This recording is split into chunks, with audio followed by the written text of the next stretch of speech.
I pulled into my driveway after a quiet weekend fishing trip and found my wife of 40 years standing at the closed front gate with a single duffel bag. My own son had looked her in the eye, told her the house belonged to him now, and said she needed to leave immediately. I did not scream. I did not break down. I simply picked up her bag, walked her right past his new locks, and set into motion a quiet plan that would systematically dismantle his entire financial reality. Before I continue this story, let me know what city you are watching from in the comments below. Hit like and subscribe if you believe that respect is earned, not inherited, and that betrayal should always have a heavy price. My name is Vern. I am 69 years old, and for 4 decades I worked as a commercial contractor. I spent my life breathing in drywall dust, pouring concrete, and breaking my back to build a solid foundation for my family. My wife Loretta and I bought our plot of land when it was nothing but dirt and weeds. I framed the walls of our home with my own 2 hands. I laid the hardwood floors. I built the massive rear extension and the detached garage so our son Trevor would have a place to play and grow. I gave that boy everything. I paid for his college. I helped fund his wedding to his wife Shelby. And I always made sure they never wanted for anything. About a year ago, Trevor came to me with a stack of legal papers. He sat at my kitchen table, wearing a sharp suit, and told me he wanted to help protect his mother and me from future estate taxes. He spoke with such convincing concern. He said that if anything ever happened to me, the government would take a massive cut of the property, leaving Loretta struggling. He suggested a quitclaim deed, transferring the title of the house into a trust with his name on it, strictly as a protective measure. Loretta and I were getting older. We trusted him completely. He was our blood. I signed the paperwork without a second thought, believing I was securing my wife's future. I never imagined I was handing over the weapon he would use to destroy us. The realization of that mistake hit me on a crisp Tuesday afternoon. I was driving back from a 3-day fishing trip up north. My truck was humming smoothly, and I was looking forward to a hot meal and sleeping in my own bed. But as I turned onto our street, I saw a figure sitting on the cold stone wall next to our driveway. It was Loretta. The autumn wind was biting, and she had her thin wool coat wrapped tightly around her shoulders. At her feet sat a single faded canvas duffel bag. I slammed on the brakes and jumped out of the truck. My heart hammered against my ribs. Loretta was shivering, her eyes red and swollen from crying. When she looked up at me, the devastation on her face made my blood run cold. She told me that Trevor and Shelby had arrived 2 hours ago. They had brought a locksmith.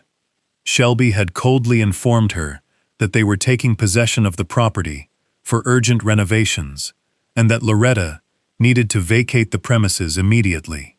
When Loretta tried to argue, Trevor simply held up a copy of the quitclaim deed I had signed, reminding her that legally, the house belonged to him.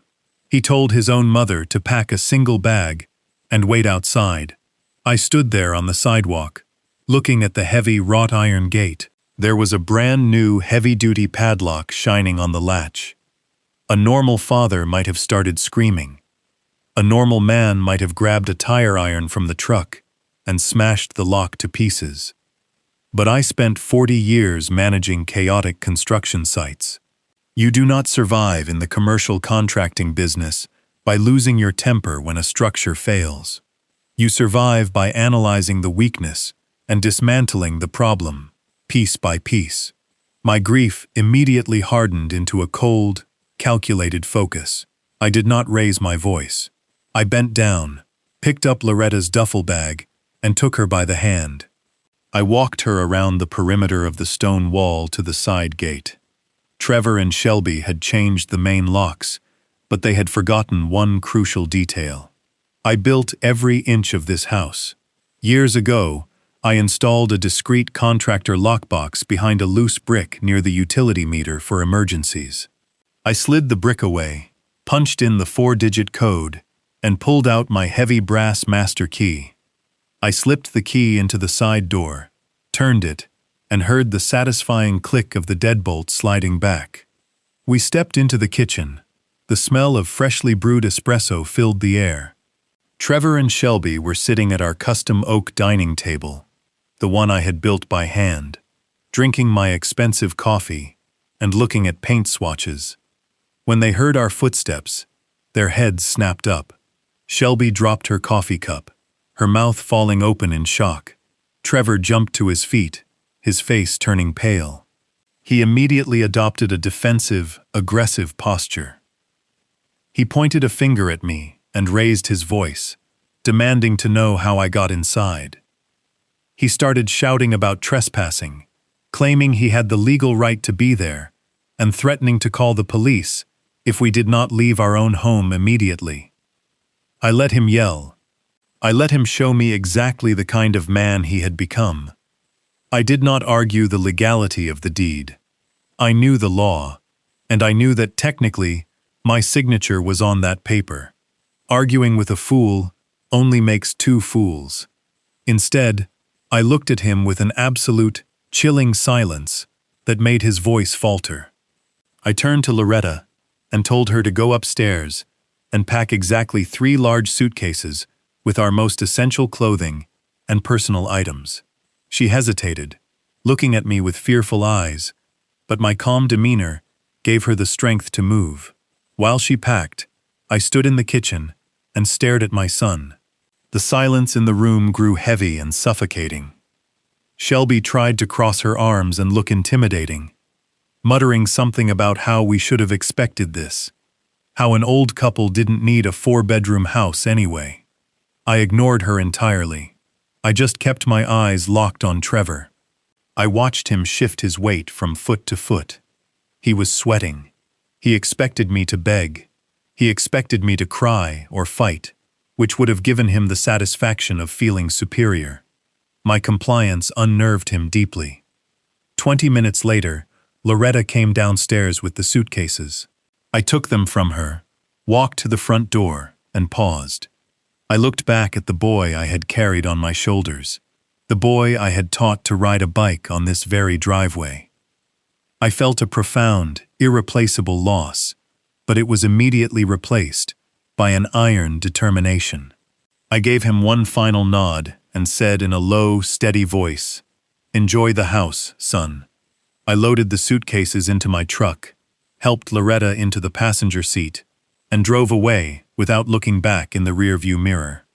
I drove us to a modest, clean motel a few towns over.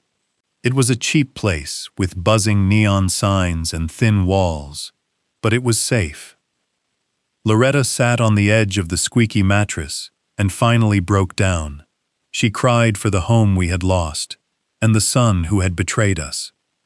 I held her until she had no more tears left, promising her that everything was going to be all right. I promised her that we were not victims. Once she finally drifted off to an exhausted sleep, I did not lie down.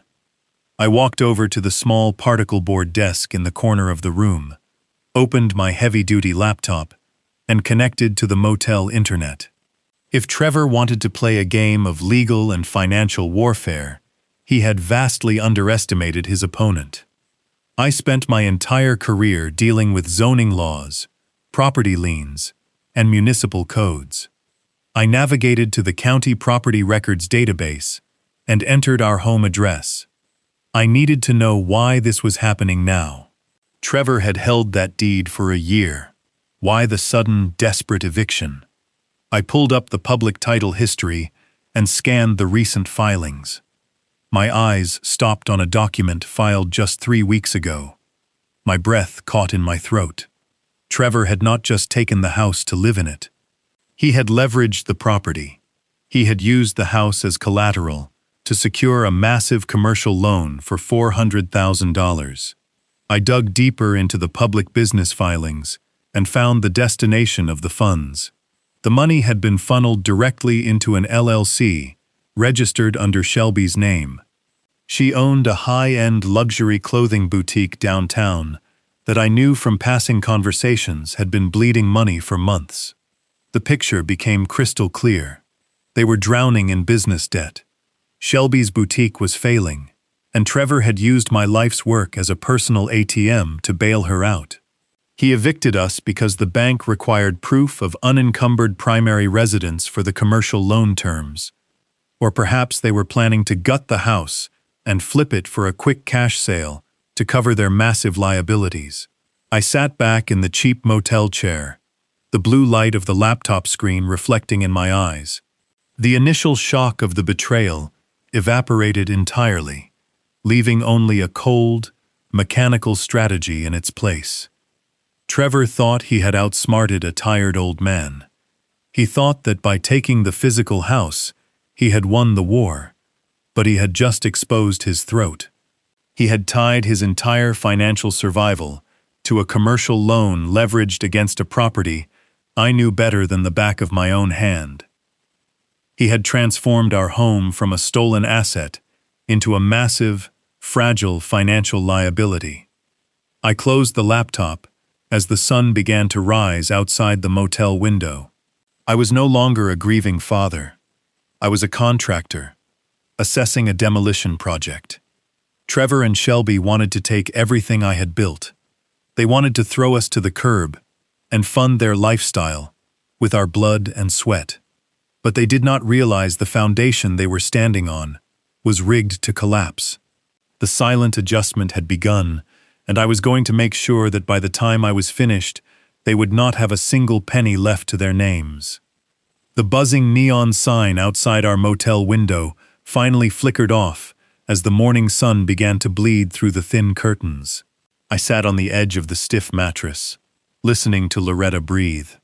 She was keeping her eyes closed, pretending to be asleep. But after 40 years of marriage, you know the difference between true rest and hiding from the world. I gently placed my hand on her shoulder. I told her we needed to get out of this place by noon. I promised her I would find us a proper apartment today, a safe place with a decent kitchen, a locked door, and sunlight that did not filter through a dirty parking lot. She gave me a small, brave smile that broke my heart. I kissed her forehead, laced up my work boots, and drove my truck to our local bank branch in town. I was not worried about the deposit money. Over my career, I had built a very comfortable safety net.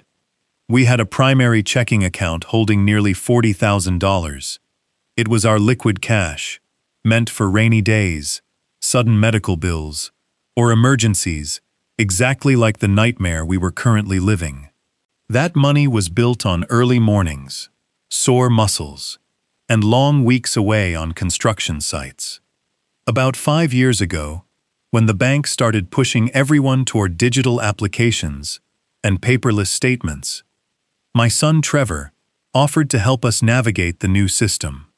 He told me I should add his name to the account as a joint owner. He said he could manage the complex online transfers and keep an eye on things if Loretta or I ever got sick. He was my only child. I trusted him with my life.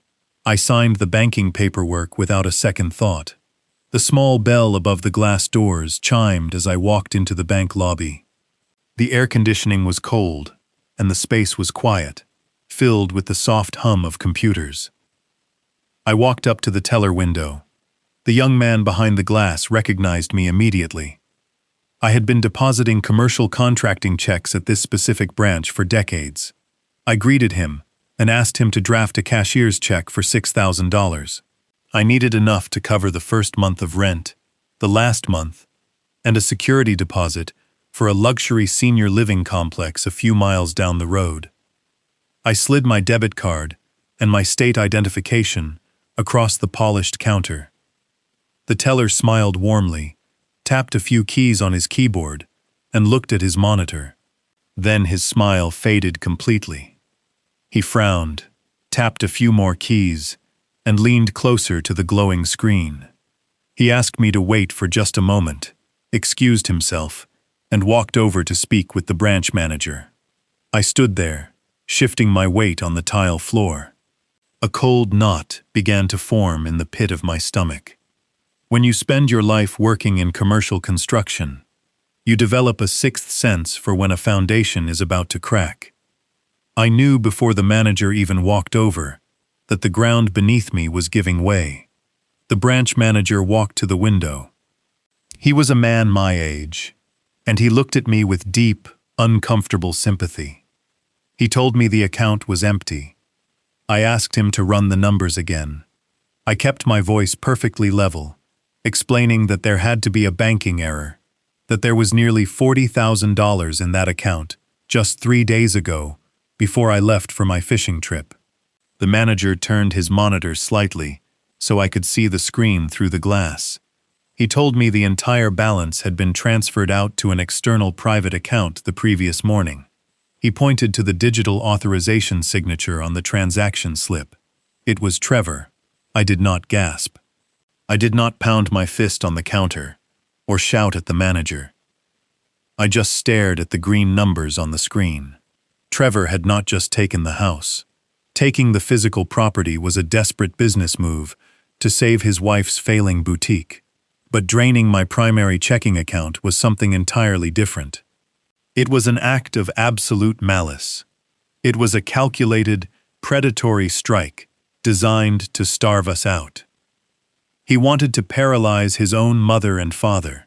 He wanted to ensure we had no resources to hire an attorney, no money to secure a new home, and no ability to fight back against his eviction.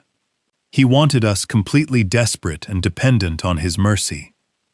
The manager asked if I wanted to file a formal fraud report with the local police. I looked at him and slowly shook my head. A fraud report would do nothing. Trevor's name was legally on the account.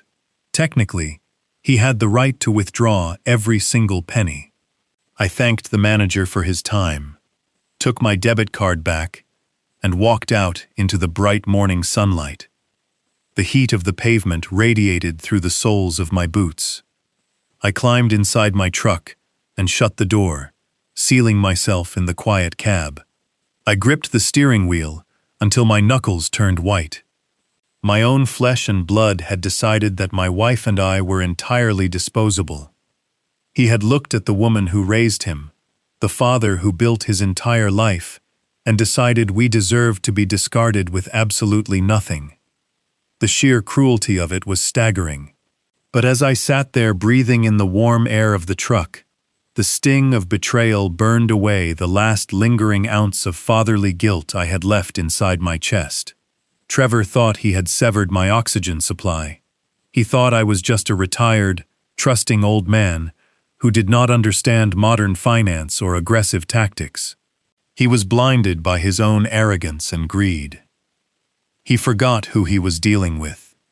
He forgot that I spent 40 years negotiating with ruthless material suppliers, surviving brutal economic downturns, and burying corporate competitors who tried to run me off job sites. You do not survive 4 decades in the commercial contracting business by putting all your materials in one unprotected shed. I turned the key in the ignition, and the heavy engine roared to life. Trevor had played his best hand. He had stripped away the house and the visible liquid cash. He firmly believed the game was over and he had won. But he was about to learn a very harsh, permanent lesson about invisible wealth. He did not know that the checking account he drained was just a decoy. It was a tiny fraction of my actual net worth. He had forced my hand, and now I was going to use tools he never even knew existed. I put the truck in drive and pulled out of the bank parking lot. I was not going back to the motel to tell Loretta the bad news just yet. I had an old friend to visit in the city, an old friend who understood the law just as well as I understood a controlled demolition. I drove away from the bank and headed straight into the heart of the city. I navigated my truck through the dense downtown traffic and pulled into a parking garage beneath a sleek structure of glass and steel. This was where the real power brokers operated. I rode the silent elevator to the 42nd floor and walked into the reception area of Kessler and Associates. The receptionist stood up to ask if I had an appointment, but I walked right past her marble desk and pushed open the heavy oak door to the corner office. Kessler was sitting behind his mahogany desk, surrounded by towering bookshelves. We had known each other for 35 years. He was the attorney who helped me incorporate my contracting business when I was just a young man with a single dump truck and a mountain of ambition. He looked up, surprised to see me in my scuffed work boots and denim jacket. But when he saw the look in my eyes, he slowly put his pen down and used his remote to close his heavy office door. I sat in the leather chair across from him and told him exactly what had happened over the last 24 hours. I kept my voice completely flat and even. I told him about the locked gate, the quitclaim deed, the commercial loan, and the empty checking account. Kessler listened in absolute silence. He knew Trevor. He had watched that boy grow up and play in my yard. When I finished speaking, Kessler leaned back in his chair and rubbed his temples. He immediately started talking about our legal options. He outlined a plan to file a civil suit to challenge the validity of the deed and suggested invoking elder financial abuse statutes to freeze Trevor in his tracks. I held up my hand and stopped him mid-sentence. I told him I did not want a messy public court battle that dragged on for years and drained our energy. I told him that was exactly how desperate, reactive men fight. I wanted a surgical strike. I reached into my inside jacket pocket and pulled out a small, worn leather notebook.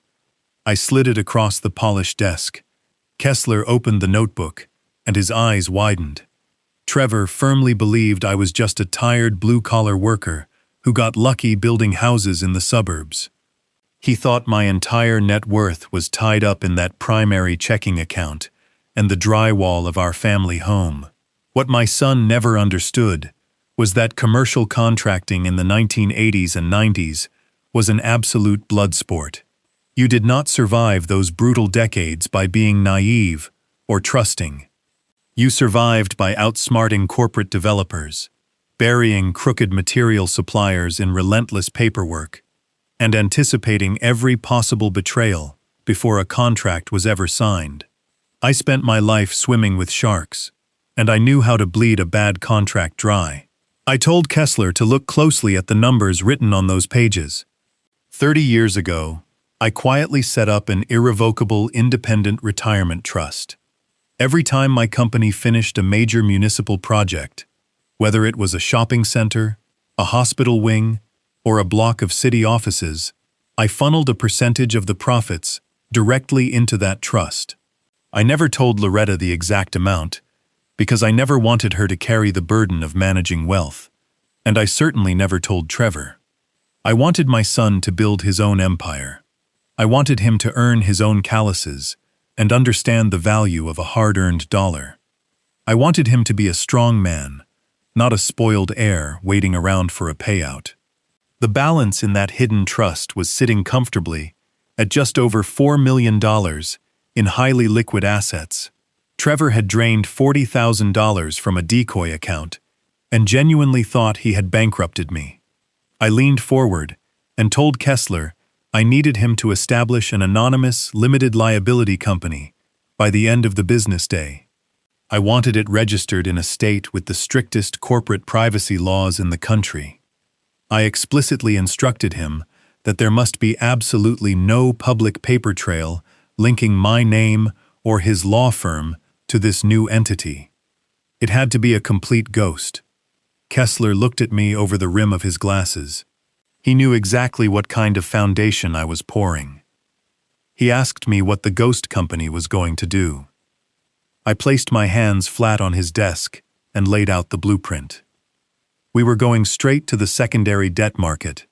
Trevor had leveraged my home to secure a $400,000 commercial loan from a mid-sized regional bank. Banks sell off risky commercial debt all the time, especially when a business begins to show signs of failing. Shelby had been posting desperate clearance sales for her luxury boutique online for months, and I knew her profit margins were bleeding cash. Her business was a sinking ship, and the bank holding the loan would be eager to offload the risk. I instructed Kessler to use the funds from my hidden trust to have our new anonymous company purchase Trevor's commercial loan directly from the bank. I did not just want my house back. I wanted to own his actual debt. I wanted to hold the financial paper on my own home and become his sole creditor. Kessler was a man who had negotiated ruthless corporate buyouts for his entire career. He leaned back in his chair and actually smiled. He recognized the strategy perfectly. By purchasing the debt anonymously, I would have total, unquestioned control over the foreclosure process, the moment Trevor missed a payment, and without the cushion of my checking account to rely on, I knew he would default very soon. We spent the next 2 hours drafting the intricate corporate paperwork. I authorized the transfer of the necessary capital from my trust into Kessler's secure escrow account. We set up the privacy shields, the registered agents, and the routing numbers. Every legal joint was reinforced, and every potential loophole was sealed tight. As I stood up to leave the office, Kessler walked around his desk and shook my hand firmly. He looked me in the eye and told me that Trevor had made a catastrophic miscalculation. I simply nodded. I walked back out to the parking garage and climbed into my truck. The cold knot of betrayal in my stomach had been replaced by a deep, steady rhythm. Trevor thought he had cut me down at the knees, but he had merely stepped into an arena where I had been fighting and winning long before he was even born. I put the truck in gear and drove away. Now I just had to wait for my son to tighten the noose around his own neck. The silence of the new apartment we rented later that day was a stark contrast to the loud chaos of the construction sites I had managed for 40 years. Loretta was in the next room, unpacking the few clothes we had brought from the motel. I stood by the large window overlooking the city streets and waited for the call. I did not have to wait long. My cell phone vibrated against the kitchen counter. It was Kessler. His voice was calm and precise. He told me the wire transfer from my secret trust had cleared completely. The anonymous limited liability company we had set up was now fully operational and heavily funded. More importantly, he confirmed that our offer to buy the commercial debt had been accepted by the regional bank. The bankers were absolutely thrilled to unload a risky retail loan off their books. They did not ask questions about the anonymous buyer taking it off their hands. They just wanted the liability gone. Kessler assured me the paperwork was signed, sealed, and filed. I was no longer just an evicted father. I was the silent owner of a $400,000 commercial loan. I held the sole financial leash on my son. I thanked Kessler and hung up the phone. I looked out at the city skyline and let a cold sense of satisfaction settle in my chest. Across town, Trevor was suffocating under the weight of his own terrible decisions. He firmly believed he had secured his future by locking me out of my own home. But he had completely misunderstood the brutal reality of commercial debt. I knew exactly how retail businesses failed because I had built the storefronts for them. The boutique belonging to Shelby was bleeding money every single day. She had signed lease agreements she could not honor and ordered luxury inventory she could not sell. The business was burning through cash faster than they could count it. Vendors were calling them demanding payment for past due invoices. The suppliers were cutting off their credit lines. Trevor was panicking. He had drained my personal checking account, thinking $40,000 would stop the bleeding. But $40,000 is nothing but a temporary bandage on a fatal wound in the retail world. The money evaporated in a matter of days, just covering payroll and keeping the boutique lights on. He was trapped in a financial corner, and the walls were closing in fast. He needed a massive influx of capital immediately, or they would face total bankruptcy. That desperation led him directly to his next catastrophic mistake. Trevor looked at the beautiful 4-bedroom house I had built with my bare hands and saw nothing but a giant stack of cash waiting to be claimed. He decided he could not wait for a traditional family to buy the property. A normal sale would require a lengthy escrow process, bank appraisals, and home inspections. Trevor did not have months to wait. He needed money by the end of the week. He reached out to a local commercial property developer who specialized in buying residential lots for cash. These developers were notorious for swooping in, tearing down existing homes, and building profitable multifamily units on the land. Trevor invited the developer to tour the property. He offered to sell the house I had spent 40 years maintaining at a steep discount in exchange for a 15-day expedited cash closing. He was willing to throw away the work of my life for pennies on the dollar, just to save his own skin. Trevor strutted through the hallways of my home, showing off the custom oak finishing and the massive rear extension I had built. He pointed out the solid foundation and the modern upgrades. He bragged to the developer about the prime location and the clean title. He smiled and shook hands, acting like a savvy business tycoon orchestrating the deal of a lifetime. He firmly believed he had found the perfect escape hatch. He thought he was going to walk away with a massive check, pay off the crushing retail debts, and live comfortably in a smaller luxury condo with Shelby. He was so blinded by his own arrogance that he never bothered to look beneath the surface. He did not know that the regional bank no longer held his loan. He did not know that every legal notice, every payment schedule, and every default clause was now completely controlled by a ghost company, operating entirely on my behalf.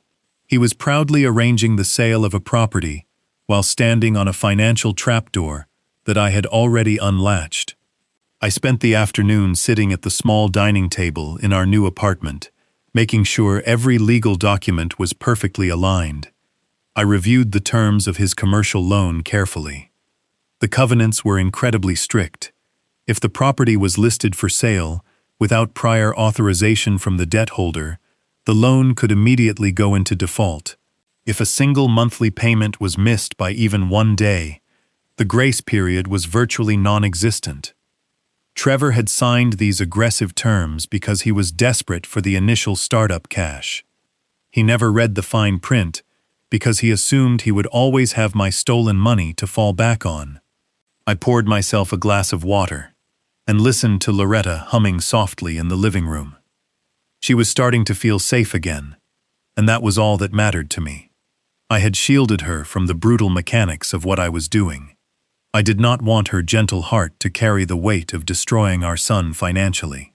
She only knew that I had secured our future, and that we would never have to worry about a roof over our heads. Meanwhile, Trevor was celebrating his impending cash sale.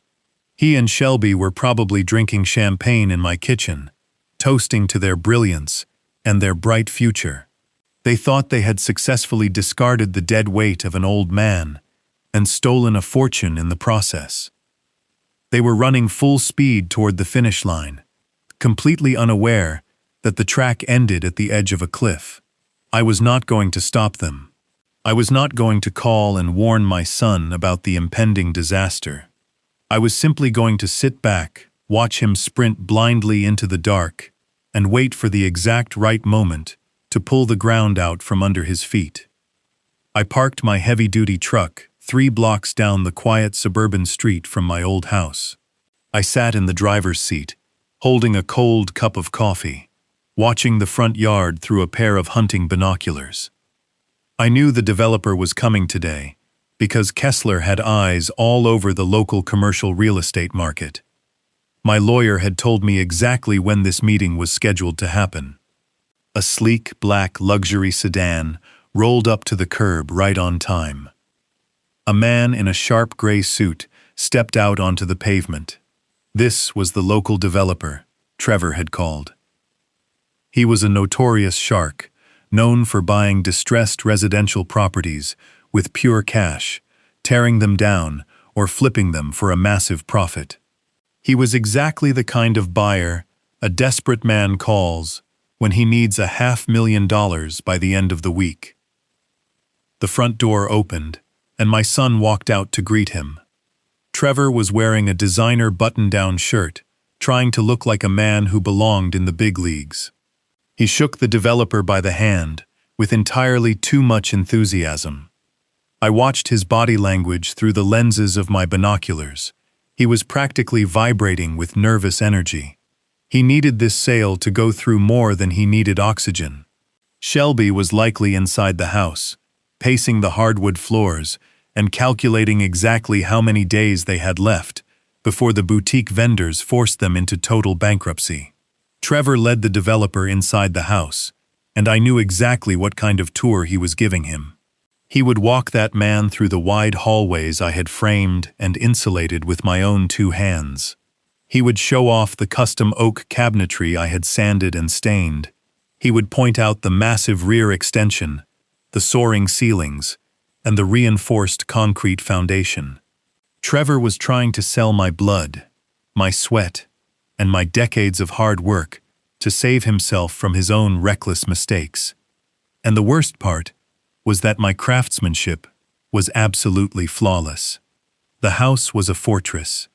The developer would walk through those rooms and see nothing but pure, untouched profit. 30 minutes later, they walked around to the backyard. I could see them clearly through the gap in the wooden fence. The developer was running his hand along the brickwork of the detached garage I had built. He was nodding slowly, his eyes scanning the roofline and the property boundaries. Trevor was talking rapidly, gesturing wildly to the open space. He was pitching the dream. He was telling the shark that this lot was a gold mine, just waiting to be claimed.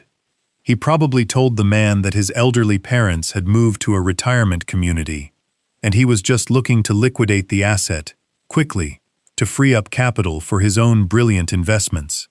The developer pulled a small notepad from his inside pocket and scribbled down a few numbers. He looked at the house one more time, then looked directly at Trevor. Even from 3 blocks away, I could see the exact moment the hook was set. The developer nodded and extended his right hand. Trevor lunged forward and grabbed it, shaking it with both of his hands. The relief that washed over my son was so intense it physically altered his posture. His shoulders dropped, his chest puffed out, and a massive, arrogant smile spread across his face. In that specific moment, Trevor firmly believed he had won the war. He thought the $500,000 payout was officially secured. He thought he had outsmarted a tired old contractor and successfully stolen a fortune without facing a single consequence. He was visualizing the bank deposits. He was imagining the look on the faces of his creditors when he paid off the boutique debts in full. He believed he was walking away totally clean, leaving his mother and me to rot in some cheap motel while he lived like a king. The illusion of his victory was absolute and complete. The developer walked back to his black sedan. Trevor followed him like a lost puppy, clapping him on the shoulder and waving as the luxury car pulled away from the curb. Trevor stood on the driveway for a long time, just staring at the empty street. He pulled his cell phone out of his pocket and dialed a number. I knew he was calling Shelby. I could almost hear him telling her they were saved, that the cash was on the way, and that their financial nightmare was finally over. He turned around and walked back into my house, moving with the swagger of a man who owned the entire world. I lowered the binoculars and placed them on the passenger seat of my truck. I took a slow, deep breath of the crisp morning air. My son was currently floating on a cloud of unearned triumph. He had built a magnificent tower of hope soaring high into the sky. But he did not realize that a verbal agreement with the developer means absolutely nothing until the county clerk's office runs a full and comprehensive title search. He did not know that a cash buyer requires a pristine, unencumbered property deed before a single dollar changes hands. I turned the key in the ignition, and the heavy engine of my truck rumbled to life. I was not angry watching him celebrate his fake victory. I was profoundly calm. Letting him taste the sweetness of salvation was a crucial part of the process. You cannot truly break an arrogant man until you let him believe he has already won. You have to let him climb to the very top of the mountain, so the fall completely shatters his reality. Trevor was standing at the absolute peak of his false hope, breathing in the thin air of his stolen success. And tomorrow morning, the developer was going to run that title search and pull the entire mountain down on his head. Cash buyers move with terrifying speed, but they do not move blindly. A man who flips properties for a living does not hand over $500,000 based on a firm handshake and a desperate smile. He calls his title agency. He demands a comprehensive public record search to ensure the property is completely unencumbered. Trevor thought the title was pristine because I had signed that quitclaim deed a year ago. He assumed the legal slate was wiped clean. He assumed wrong. In commercial construction, there is a weapon every seasoned contractor keeps in his back pocket to handle clients who refuse to pay. It is called a mechanic's lien. It is a legal chokehold. When a builder supplies labor and materials to a property and does not receive compensation, he can file a claim directly against the physical real estate. That claim clouds the title. It means the house cannot be legally sold, refinanced, or transferred to a new owner until the contractor is paid in full. It binds the debt to the very dirt and wood of the structure. 15 years ago, when I decided to add that massive rear extension and the detached garage to our home, I did not hire an outside crew. I used my own commercial contracting firm. I pulled the municipal permits under my own corporate license. My company purchased the lumber, the concrete, the copper wiring, and the insulation. My company provided the thousands of hours of skilled labor. But because I was building an addition for my own family, I never officially closed out the final municipal permits. More importantly, I never paid my own firm the $90,000 in invoiced labor and material costs. It was a phantom debt, a dormant piece of paperwork, sleeping quietly in my filing cabinets for a decade and a half. Trevor never understood the value of a hard day of labor. He only saw the finished product, the beautiful rooms, and the sturdy roof. He never considered the intricate legal machinery required to build a house from the ground up. The morning after he shook hands with the developer, I sat in the office with Kessler, and we woke that phantom debt up. We formally filed a retroactive mechanic's lien against my old address, adjusting for 15 years of accumulated legal interest. It was a flawless, irrefutable legal strike. The property was suddenly burdened with an active, catastrophic financial claim that superseded any recent transfer of ownership. I sat in my new apartment drinking a glass of water, perfectly picturing the sequence of events unfolding across town. The developer's title agent would run the address through the county database. The red flags would immediately trigger. The agent would call the developer and tell him the house was legally radioactive. A cash buyer looking for a quick turnaround wants absolutely nothing to do with a clouded title, especially one tied up in an unresolved commercial construction dispute. The liability is simply too massive to absorb. I knew the exact moment the developer called my son. Trevor would have answered his phone, expecting to hear about escrow accounts and closing dates. He probably had a pen in his hand, ready to write down the bank routing instructions while Shelby paced excitedly across the hardwood floors. Instead, he heard the cold, irritated voice of a businessman who does not like having his time wasted. The developer would not ask for an explanation. He would not offer to help clear the title. He would simply tell Trevor the property was compromised, accuse him of trying to pull a fast one, and tell him the deal was completely dead before hanging up the phone. The silence in my old house must have been absolute. The grand illusion of salvation shattered into a million pieces in a matter of seconds. The $500,000 payout vanished into thin air. Trevor was suddenly standing in the middle of a beautiful, custom-built fortress that he could not sell, could not leverage any further, and could not afford to keep. He would stare at his phone, unable to comprehend how his perfect escape route had just collapsed. He thought he had stolen a highly liquid asset, but I had surgically transformed it into an anchor. The massive debts from the failing boutique were still screaming for payment. The commercial loan was still ticking down to its default date. He had no cash, no buyers, and no way out. This was not a screaming match in a driveway or an emotional argument. This was pure, unadulterated tactical warfare. I had used the very sweat and labor I poured into building that home to lock the doors from the outside, trapping my son inside a burning financial building of his own making. When you back a desperate animal into a corner, it does not suddenly learn how to behave with dignity. It bares its teeth, and it strikes blindly at whatever is standing in its way. I knew the exact moment the developer walked away from that house. My son and his wife would be pushed to the absolute edge of their sanity. The mechanic's lien was a concrete wall they could not climb over and could not break down. But I knew how Shelby operated. She was a woman who lived her entire life manipulating reality to fit her needs.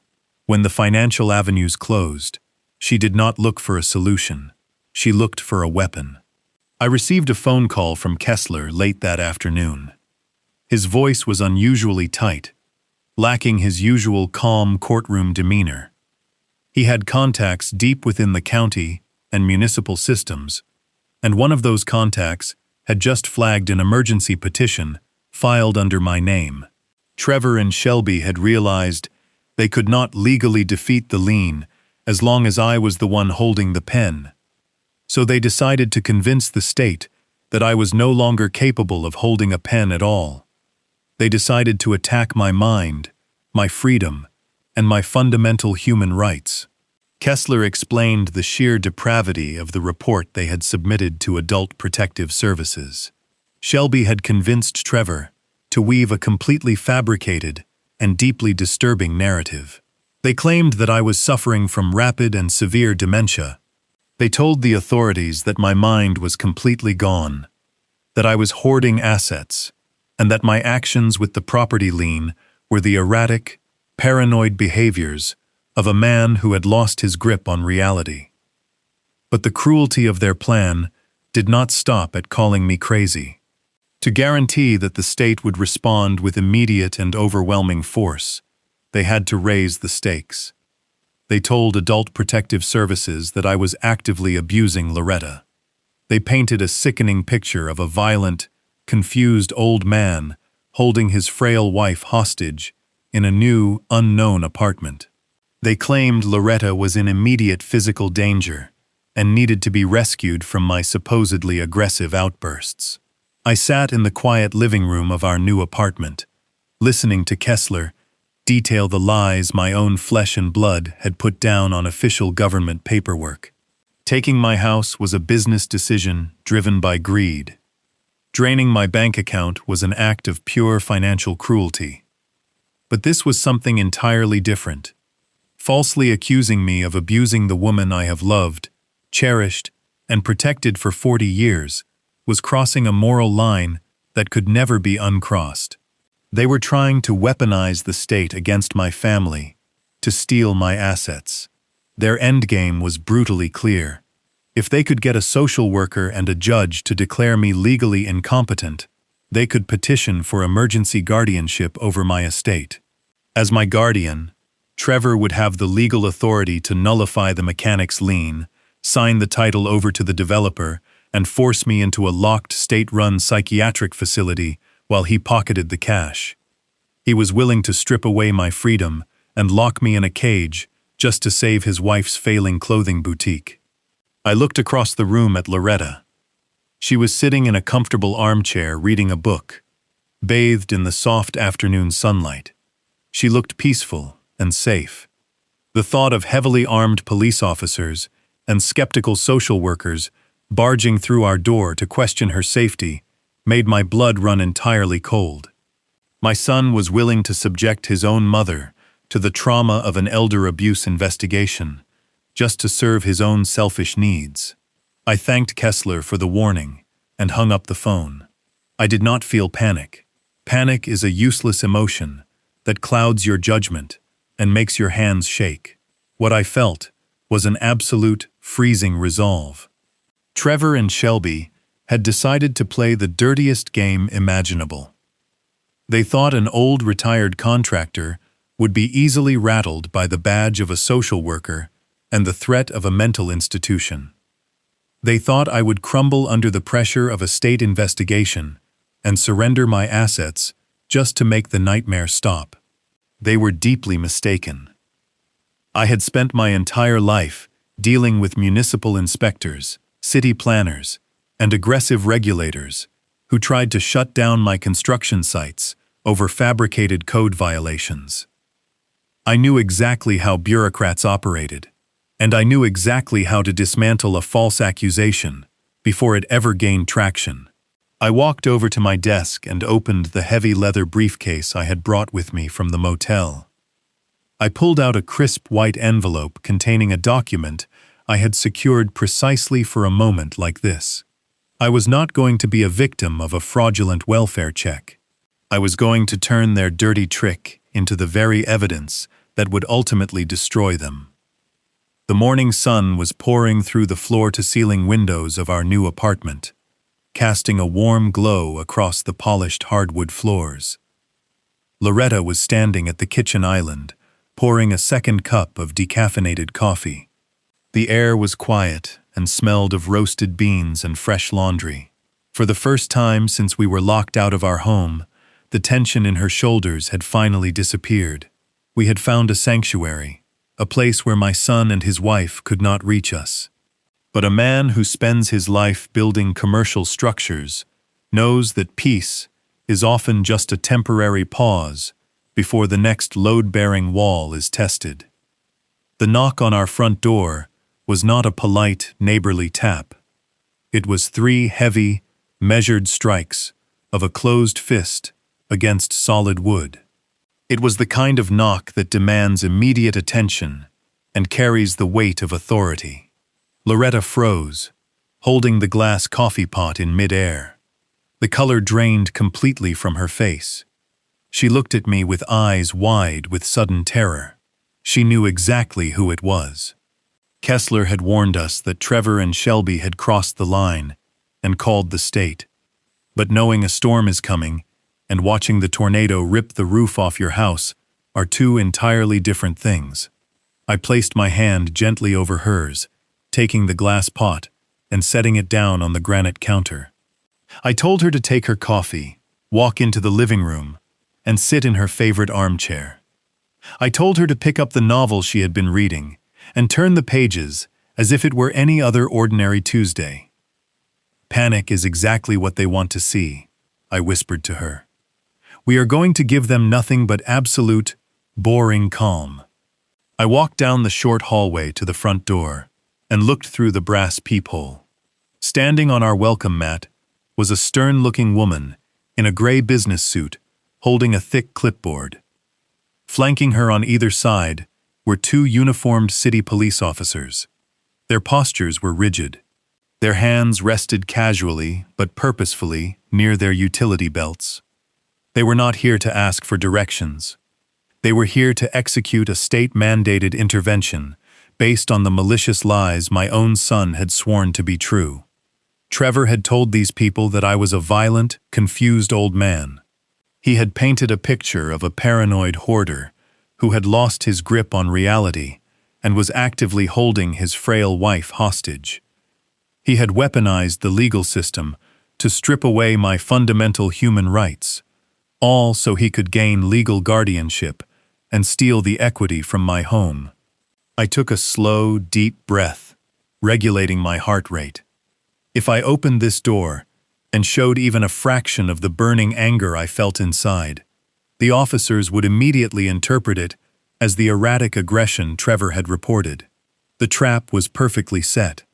Any normal man would yell and demand to know why the police were harassing him, and that yelling would be the exact justification they needed to put him in handcuffs and drag him to a psychiatric ward for a mandatory 72-hour hold. I unlocked the deadbolt, turned the brass handle, and pulled the door wide open. The social worker stepped forward immediately, slipping her foot slightly over the threshold to prevent me from closing the door. She looked at me with clinical, calculating eyes.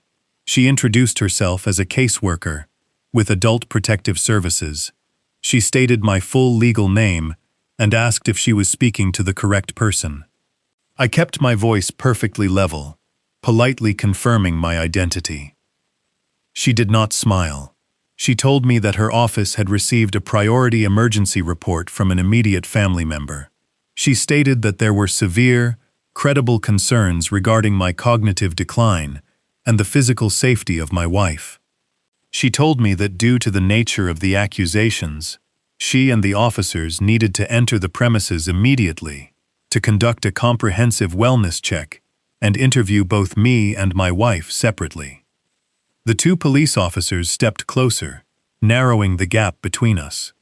I could see their eyes scanning the hallway behind me, looking for signs of a struggle, overturned furniture, or the chaotic mess of a hoarder. They were bracing for a fight. They expected a confused, terrified old man to start throwing punches or shouting conspiracies. Trevor had gambled everything on this exact moment. He was sitting across town, banking on the fact that an unexpected police raid would break me. He needed me to fail this test.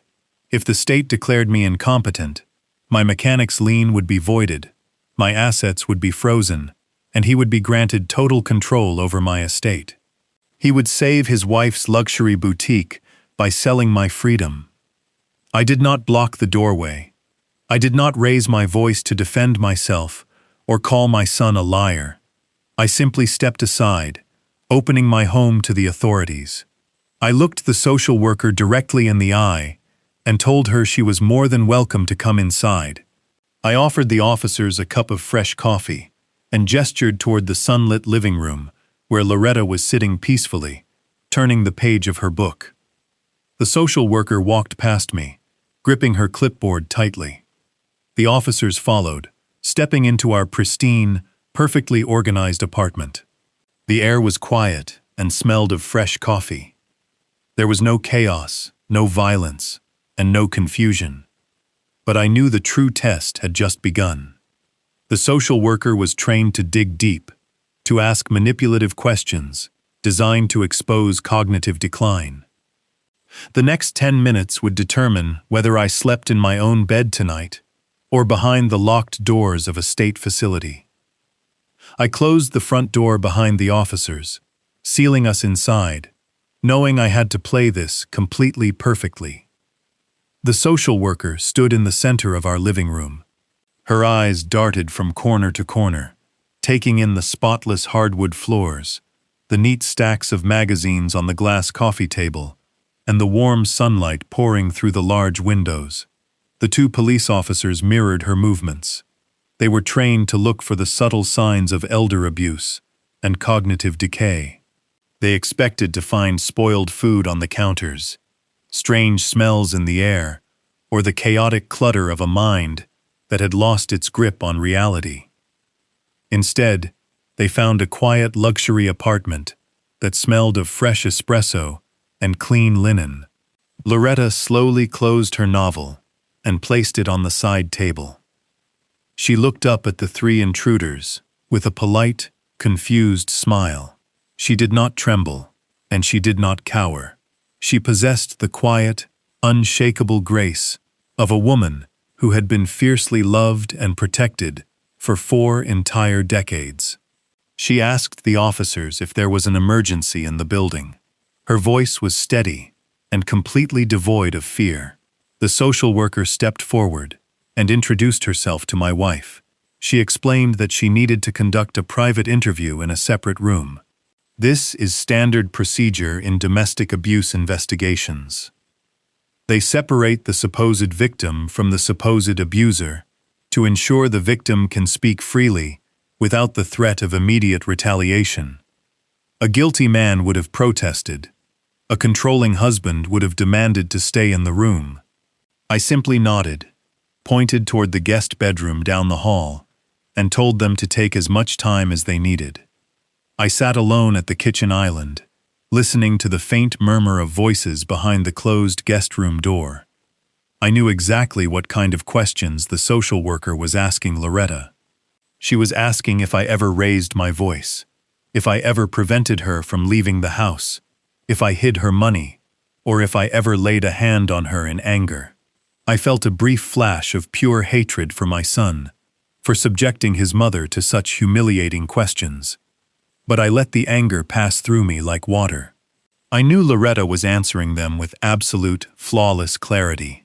She would tell the social worker about the life we built, the home we lost, and the son who had locked us out. 20 minutes later, the bedroom door opened. The social worker walked back into the living room, and her rigid posture had noticeably softened. The two police officers holstered their notepads and took a step back toward the front door. They had already realized there was no physical threat in this apartment. The social worker sat down in the armchair across from me. She clicked her pen and looked me directly in the eye. The physical abuse investigation had just collapsed, so she pivoted to the mental competency evaluation. She asked me a series of standard cognitive questions. She asked me to state my full legal name, the current date, the current city, and the name of the president. I answered her effortlessly. Then she asked me to count backward from 100 by increments of 7. I did it without pausing to take a breath. She watched my face closely, looking for the slight hesitations or the nervous deflection that characterize early-stage dementia. She found absolutely nothing but a razor-sharp mind. Then she closed her folder and leaned forward. She told me her office had received specific information regarding erratic financial behavior. She said, "My son had reported that I was filing fraudulent property liens and hoarding assets due to severe paranoia." She was testing me.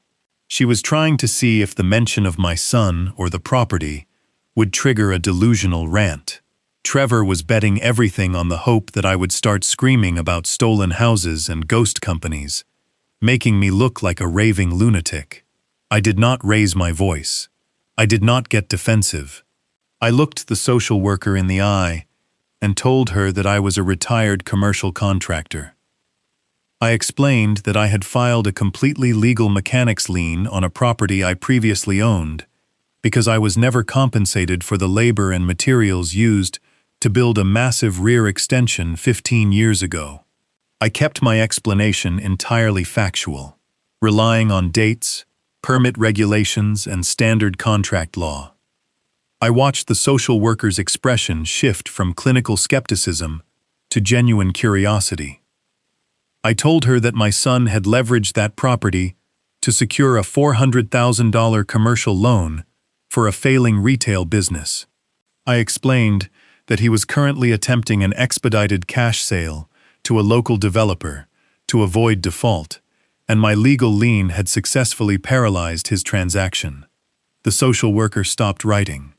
The pieces of the puzzle were rapidly falling into place inside her mind. She was beginning to realize that she was not conducting a medical welfare check. She was being used as a weapon in a high-stakes financial dispute. But I was not going to leave any room for doubt. I told her I had one more thing to show her. I stood up and walked over to the heavy leather briefcase resting on my desk. I opened the brass clasps and pulled out a crisp white envelope. I walked back to the living room and handed it directly to her. I told her to read it carefully. She opened the envelope and unfolded the thick stationery inside. It was a comprehensive psychiatric evaluation. It was not signed by a general practitioner. It was signed and officially stamped by one of the most respected geriatric psychiatrists in the entire city. It included a full cognitive panel, a psychological assessment, and a detailed behavioral analysis. The medical conclusion was highlighted in bold text. It stated that Vernon was in exceptional mental health, possessing a superior cognitive baseline with absolutely no signs of dementia, paranoia, or cognitive decline. The social worker looked at the date on the top of the medical report. I had completed the evaluation exactly 1 day after my son had locked us out of our home. I told her that when a man spends 40 years anticipating structural failures on commercial job sites, he learns how to anticipate the desperate actions of a failing business owner. I knew Trevor would eventually try to challenge my legal competency to break the lien. So I built a preemptive medical fortress around my mind before he ever picked up the phone to call the state. The social worker closed the envelope and placed it gently on the coffee table. She let out a long, heavy sigh. The clinical detachment in her eyes had been completely replaced by a deep, embarrassed realization. She looked at the 2 police officers and gave them a subtle nod. The officers visibly relaxed, dropping their hands away from their utility belts. They realized they had been sent to raid the home of a perfectly healthy, innocent couple. The social worker stood up and offered me her hand. She apologized sincerely for the intrusion. She told me that her office was legally obligated to investigate every report they received. But it was now abundantly clear that the claims made by my son were entirely fabricated. She assured me she would be closing the file immediately, marking the allegations as completely unsubstantiated and malicious. She told me that filing a false report with Adult Protective Services was a serious offense, and that a record of my son's deception would remain permanently in their system.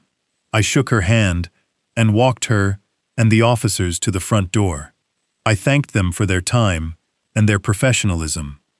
I watched them walk down the quiet, carpeted hallway and step into the elevator. As the metal doors slid shut, I closed my apartment door and turned the deadbolt. Loretta walked out of the guest bedroom, carrying her book. She looked at me and offered a soft, relieved smile. The storm had passed, and the roof had held firm. I walked over to the kitchen island and poured myself a fresh cup of coffee. A deep, profound satisfaction settled into my bones. Trevor had played his absolute dirtiest trick.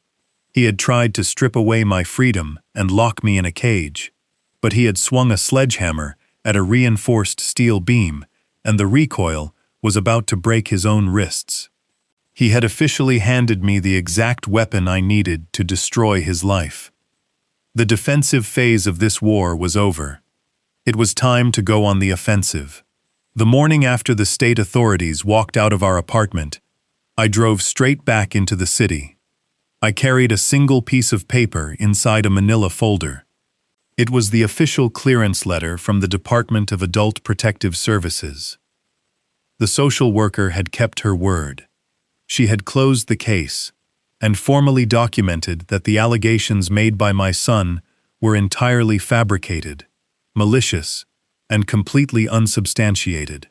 I walked into the law office of Kessler and Associates and bypassed the waiting room entirely. I walked into his corner office and slid the manila folder across his polished mahogany desk. I told him the defensive phase of our operation was over. I told him it was time to drop the hammer. Kessler picked up the clearance letter and read it carefully. A slow, sharp smile spread across his face. When a lawyer of his caliber is handed official government documentation proving that the opposing party lied to the police, it is like handing a match to an arsonist standing in a room full of gasoline. Trevor and Shelby had handed us the exact weapon we needed to completely paralyze their lives. I sat back in the leather chair and told Kessler to go to war. I did not want a polite legal warning. I wanted a brutal, overwhelming strike that would leave them gasping for air. Kessler drafted a massive civil complaint that same afternoon. He sued my son and daughter-in-law for defamation of character, malicious prosecution, and severe elder financial abuse. He outlined exactly how they had drained my personal checking account and then weaponized state resources to strip away my civil rights. But a civil lawsuit alone can take months or even years to work its way through the slow machinery of the court system. I did not have months to wait, and I had no intention of letting my son spend the money he had stolen from me to hire a defense attorney. I needed immediate, total paralysis. Kessler petitioned the presiding judge for an emergency ex parte injunction.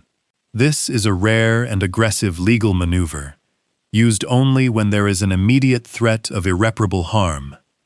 Kessler argued that because Trevor and Shelby had already demonstrated a willingness to commit fraud by emptying my bank account and lying to the police, they were an imminent flight risk.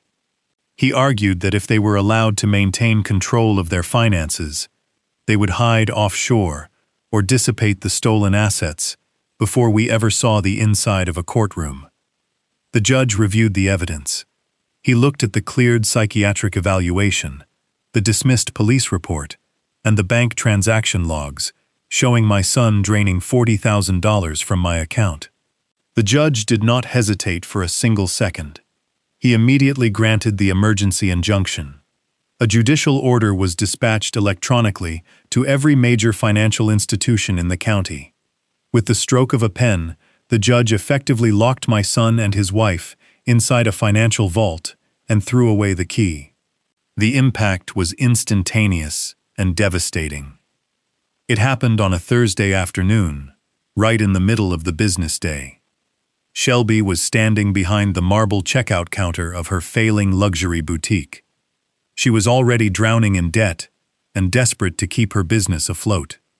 A vendor had arrived, demanding immediate payment for a massive shipment of imported inventory. Shelby confidently swiped her shiny corporate credit card through the payment terminal. The machine beeped and flashed a bright red decline message. She frowned, apologized to the vendor, and pulled out her personal debit card. She swiped it again. Another sharp beep, another decline. Panic began to creep into her chest. She pulled out a third card, a shared credit line she held with Trevor. Declined. The vendor crossed his arms, staring at her with growing impatience and disgust. Shelby excused herself, went to the back office, and frantically called her husband. Trevor was sitting in his leased luxury car in a coffee shop parking lot when his phone rang. He listened to his wife hysterically explain that every single card they owned was bouncing. Trevor told her to calm down, assuming it was just a temporary security hold triggered by the bank. He confidently opened his mobile banking application on his phone, expecting to see the $40,000 he had stolen from me sitting safely in their joint account. Instead of an account balance, Trevor saw a stark administrative error message.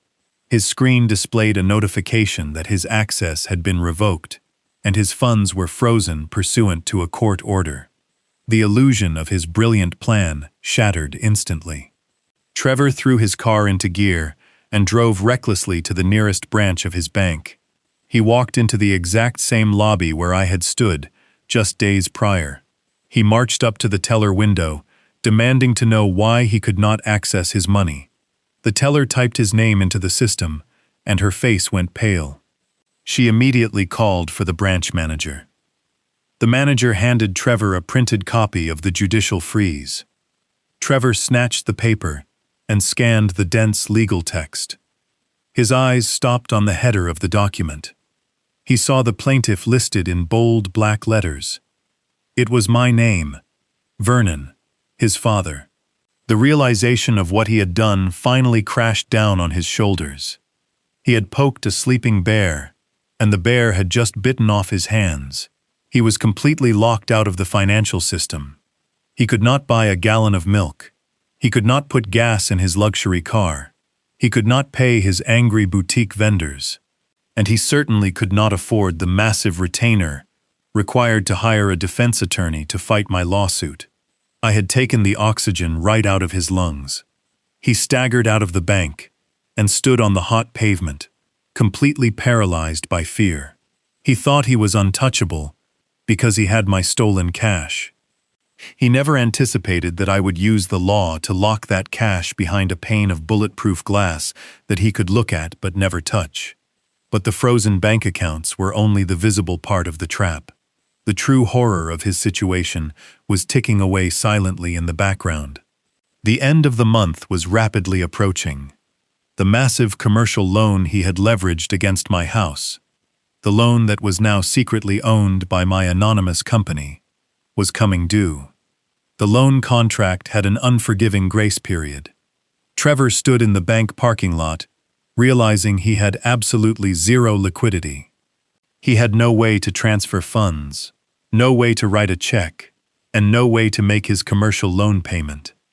The trap I had built for him was flawless.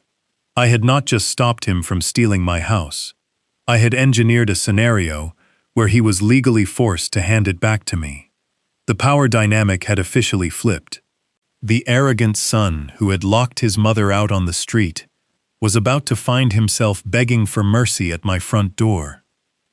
The calendar on my kitchen wall showed the final days of the month slipping away.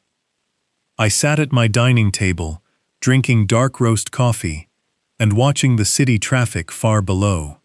I did not need to leave my apartment to know exactly how my son was spending his time. Trevor was trapped in a financial desert of his own making. The judicial freeze had completely paralyzed him.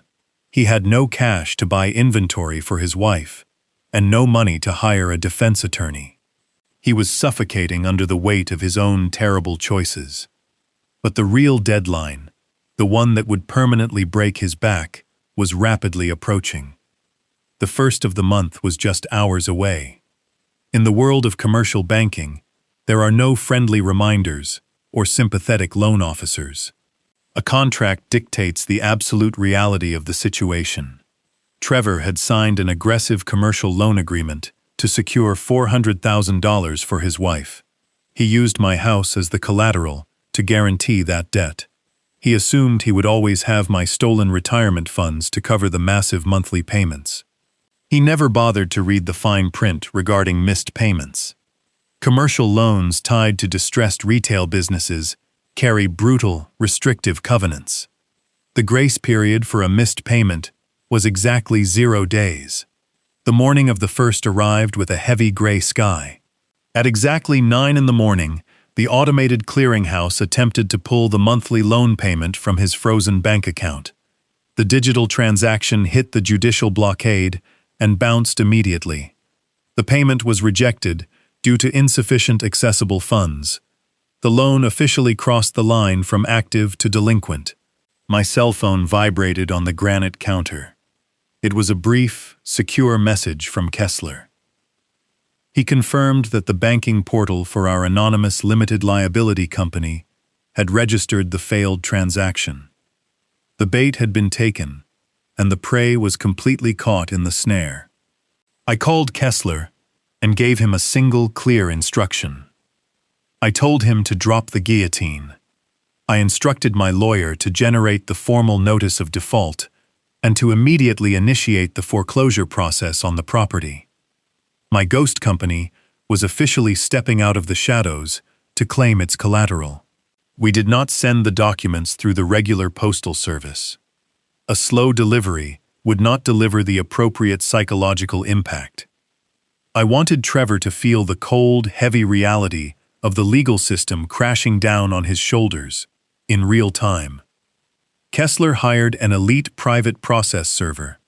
A tall man wearing a dark suit walked right up to the glass doors of the luxury boutique downtown in the middle of the afternoon. The store was completely empty. There were no customers browsing the clearance racks. Shelby was sitting on a velvet chair, staring blankly at the wall. Trevor was standing behind the marble checkout counter with his head resting in his hands. The process server pushed open the glass door, walked directly up to my son, and handed him a thick manila envelope.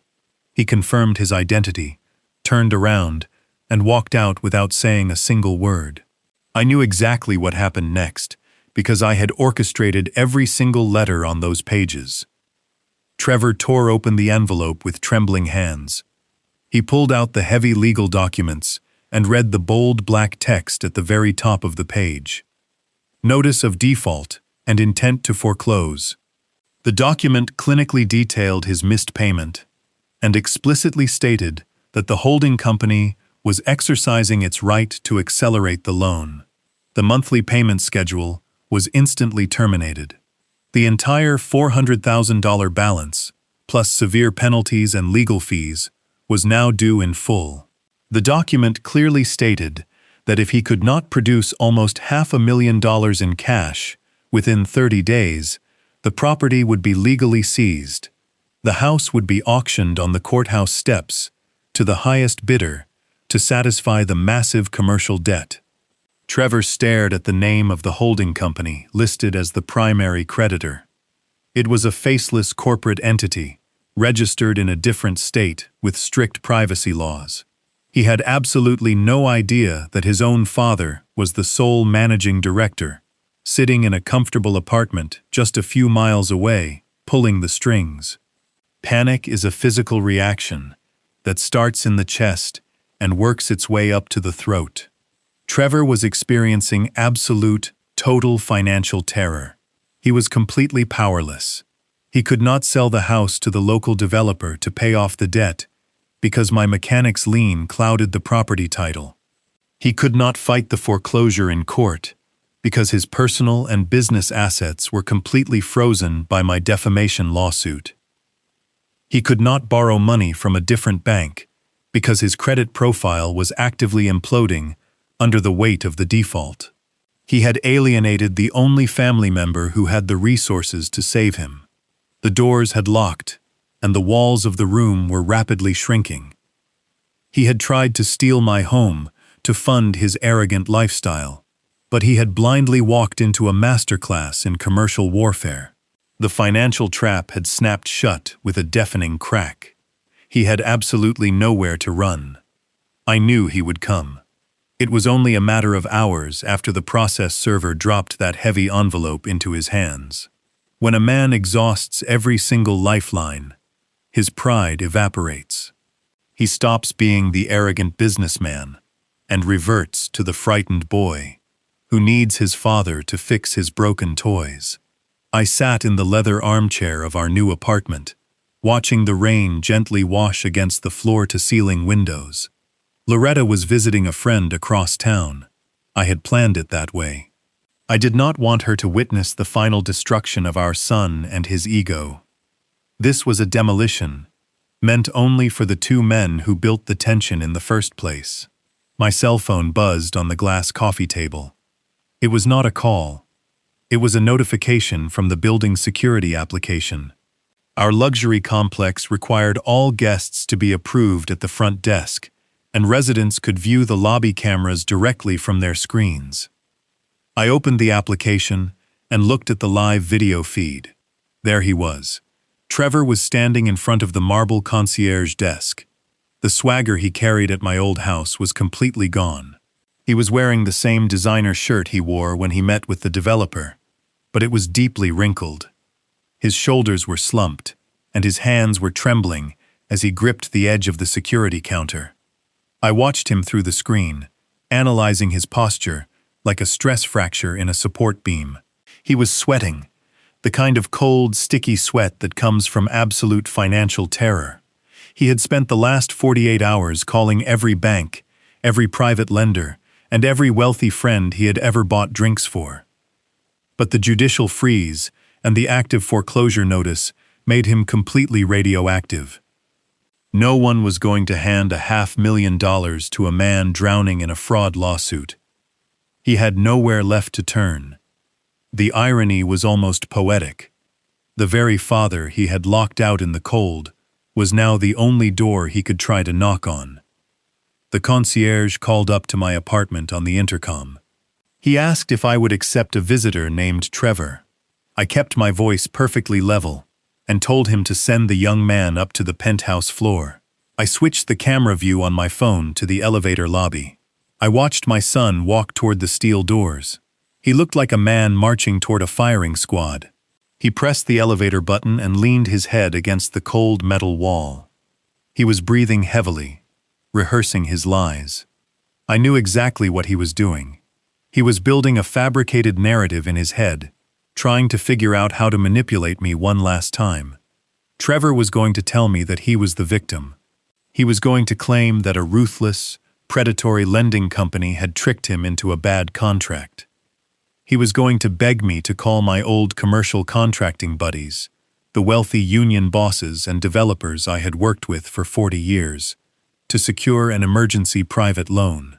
He firmly believed that despite everything he had done, my paternal instinct would override my logic. He thought I was still the naive, loving old man who signed that quitclaim deed. He had no idea that I was the predator waiting for him in the dark. The elevator doors opened on my floor. The security camera in the hallway showed him stepping onto the thick carpet. He paused and tried to smooth out the wrinkles on his shirt. He wiped the sweat from his forehead with the back of his hand. He was trying to assemble the mask of a confident man dealing with a temporary setback, but the mask was cracked. His eyes were wide with panic, and his jaw was clenched so tight I could almost hear his teeth grinding. The walk down that long, quiet hallway must have felt like miles to him. Every step was a surrender. Every step was an admission that his grand plan had completely failed. He had alienated the only family member who had the resources to save him. The doors had locked, and the walls of the room were rapidly shrinking. He had tried to steal my home to fund his arrogant lifestyle, but he had blindly walked into a masterclass in commercial warfare. The financial trap had snapped shut with a deafening crack. He had absolutely nowhere to run. I put my phone down and walked over to the dining table. I did not prepare coffee. I did not set out glasses of water. This was not a family visit. This was a foreclosure meeting. I placed a single crisp folder in the dead center of the table. Inside that folder was the official notice of default, complete with the signature page showing my name as the managing director of the holding company. It was the final nail in his financial coffin. I stood by the large window, clasping my hands behind my back, and waited. The hallway was completely silent. Then I heard the sound of his shoes stopping right outside my front door. I knew he was standing there, staring at the brass numbers, trying to summon the courage to raise his hand. I could picture him taking a deep breath, swallowing the last ounce of his pride, and preparing to beg the man he had tried to destroy. The anticipation was heavy, thick with the weight of justice finally arriving. He raised his hand. 3 slow, desperate knocks echoed through the apartment. I did not rush to answer. I let the silence stretch for a few agonizing seconds, letting him marinate in his own helplessness. The trap was perfectly set. The bait was taken, and the door was about to open. The heavy oak door swung inward silently. I stood in the doorway, looking at the man who shared my last name. He was soaked from the rain, his expensive leather shoes leaving wet marks on the hallway carpet. The arrogance that had defined him just weeks ago when he changed the locks on my home was entirely washed away. He looked small. He looked like a cornered animal, realizing the trap had closed. I did not greet him. I simply stepped back and opened the door wider, allowing him to cross the threshold into my new sanctuary. He stepped inside, and his eyes immediately began darting around the room. He took in the high ceilings, the pristine hardwood floors, and the floor-to-ceiling windows overlooking the rain-slicked city. For a brief second, I saw a flash of raw confusion cross his face. He had drained my primary checking account. He firmly believed I was living in a squalid motel, struggling to buy groceries. Seeing me standing in a luxury penthouse, wearing a pressed shirt, and projecting absolute calm, completely short-circuited his understanding of the situation. I pointed to the dining table. I told him to sit down. Trevor pulled out a chair and collapsed into it. He ran a trembling hand through his wet hair, leaving it standing up in chaotic spikes. He looked at me with wide, desperate eyes. I sat directly across from him. I did not offer him a towel. I did not offer him a warm drink. I rested my forearms on the cool surface of the table and stared at him, letting the heavy silence fill the room. In commercial negotiations, silence is a vacuum, and desperate men will always rush to fill it with their own insecurities. He swallowed hard, his chest heaving, as he tried to catch his breath. He started speaking in a rushed, panicked rhythm. He told me he was sorry for how things happened at the house. He actually used the phrase, "slight misunderstanding." He claimed that Shelby had overreacted and that he had always planned to bring us back home once the renovations were complete. The absolute audacity of the lie was almost breathtaking. He glossed right over the eviction, the changed locks, and the fact that he had left his own mother shivering on the sidewalk with a single duffel bag. I did not interrupt him. I let him talk, because I wanted to see exactly how deep his capacity for deception truly ran. He leaned forward, placing his elbows on the table, and shifted his narrative from a fake apology to a fabricated tragedy. He lowered his voice, trying to sound like a man who had been terribly wronged by the world. He told me that he had taken out a small business loan to help Shelby with her boutique. He claimed he had used a firm he thought was reputable, but they turned out to be vicious, predatory lenders. Trevor spun a masterful web of complete fiction. He told me these lenders had buried hidden clauses in the paperwork. He claimed they had manipulated the interest rates and intentionally engineered a scenario where he would default. He looked me right in the eye and said they were trying to steal the family home. He actually used those exact words, the family home, the very same home he had proudly tried to sell to a local developer for a quick cash payout just days prior. He was attempting to weaponize the emotional attachment I had to the house, hoping I would rush in to save the bricks and mortar I had laid with my own 2 hands. He continued his pathetic performance, claiming that his bank accounts being frozen was part of the lender's aggressive collection tactics. He conveniently left out any mention of my defamation lawsuit, the stolen $40,000, or the police wellness check he had maliciously orchestrated to have me committed. In his version of reality, he was an innocent victim of a corrupt financial system, just a hard-working husband trying to support his wife. He was begging for my sympathy, while completely erasing his own monstrous actions. Then came the pitch. He wiped a drop of sweat from his temple and asked for the bailout.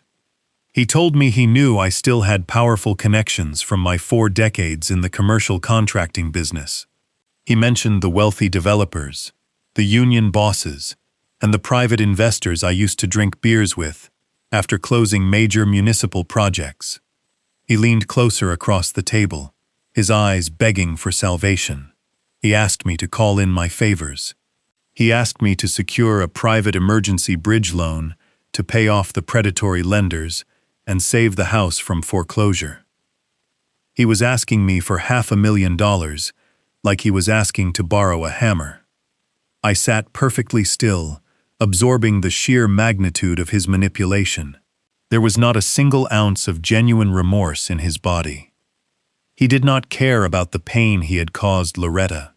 He did not care about the disrespect he had shown me. He was only sitting at my table because his back was against the wall and he needed a lifeline. He was trying to play me for a fool one last time. He firmly believed that a father's love was a weakness he could exploit to escape the consequences of his own greed. I let him finish his entire fabricated story. I let him lay out every single lie and excuse until he finally ran out of breath.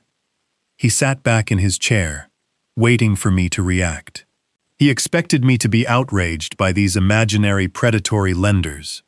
He expected me to pick up my phone and start making furious calls to my old contractor buddies to rescue the family estate. He was looking at me with the desperate, hopeful eyes of a con artist, waiting for the mark to sign on the dotted line. I looked at the man sitting across from me and felt absolutely nothing. The last remaining threads of paternal affection had been completely severed by his endless deceit. He had climbed all the way to the top of his mountain of lies, and now there was nowhere left for him to go. I kept my face entirely impassive.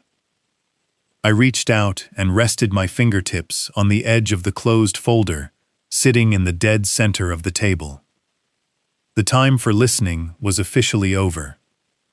The echo of his desperate, fabricated plea hung in the quiet air of my apartment.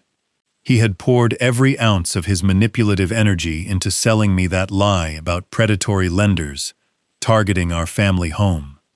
He sat back in his chair, breathing heavily through his mouth, waiting for the naive old man to throw him a lifeline. I did not blink. I did not shift my weight in the chair. I let the silence stretch out so far and so tight that the atmosphere in the room began to crack under the pressure. I watched the confident expectation slowly drain from his eyes, replaced by a creeping, crawling sense of dread. He swallowed hard, the sound loud in the quiet room. He opened his mouth to speak again, to pile another desperate lie on top of the others, but I raised my hand just an inch off the table. He snapped his mouth shut instantly. I moved my hand to the crisp manila folder, resting exactly in the dead center of the table. I did not rush.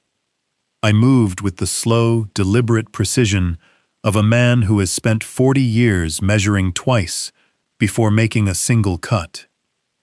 I opened the cover of the folder, folding it back and pressing the crease completely flat. Inside lay a single sheet of heavy legal paper.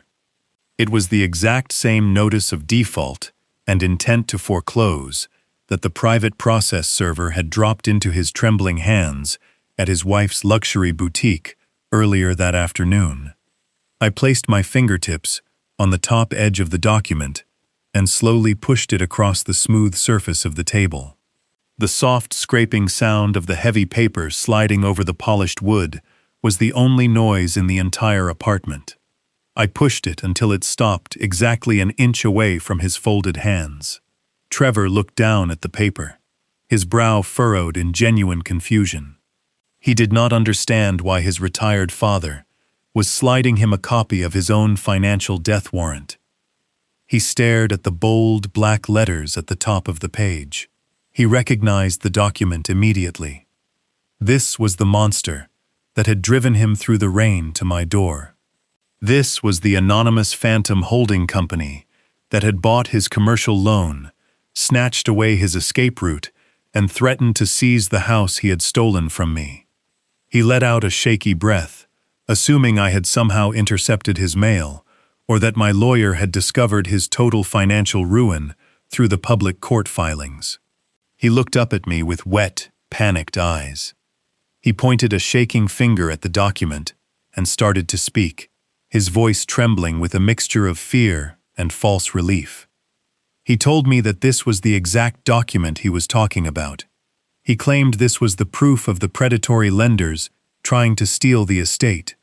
He begged me to look at the massive penalty fees and the accelerated payment schedule, claiming it was completely illegal and entirely unfair. He begged me to call my wealthy contractor connections and secure the $500,000 bridge loan to pay off this exact anonymous company before they seized the property at the end of the month. I did not look at the document. I kept my eyes locked entirely on his face. I leaned forward, resting my forearms on the table, and spoke for the very first time since I had opened the front door. My voice was low, quiet, and carried the absolute freezing weight of a collapsing glacier. I told him to read the bottom of the page. Trevor stopped mid-sentence. His mouth hung open slightly. He looked down at the heavy legal paper again. He was confused, but he obeyed. His eyes tracked down past the itemized list of his missed payments, past the brutal default covenants he had foolishly signed, and past the bold warning of impending public auction. He reached the bottom section of the document, where the creditor officially authorizes the legal acceleration of the commercial debt. He looked at the printed name of the anonymous limited liability company that held the financial leash around his neck. Then his eyes dropped exactly 1 inch lower, to the signature line of the managing director. I sat perfectly still and watched a human soul completely shatter in real time. I watched his eyes scan the letters of my full legal signature. I watched him read it a second time, then a third time. The blood drained from his face so fast, his skin turned the color of wet ash. His breathing completely stopped. The physical reaction was immediate and entirely devastating. His hands began to shake so violently that the heavy oak table vibrated. He gripped the edges of the paper, pulling it closer to his face, as if bringing it nearer would somehow change the ink on the page. The realization hit him with the force of a wrecking ball swinging through a glass window. The invisible, terrifying corporate entity that had bought his debt, paralyzed his cash sale, blocked his escape route, and officially triggered the foreclosure of his entire life, was not a faceless bank. It was not a predatory lender. It was the man sitting exactly 3 feet across from him. He dropped the paper, as if it were coated in poison. He pushed his chair back so hard, it scraped loudly against the hardwood floor. He grabbed his chest, gasping for air, his mouth opening and closing, without producing a single sound. He was drowning in the absolute clarity of his own destruction. Every single dirty trick he had played had been completely inverted. The stolen checking account, the changed locks, the police wellness check, the lies he had fed to the developer.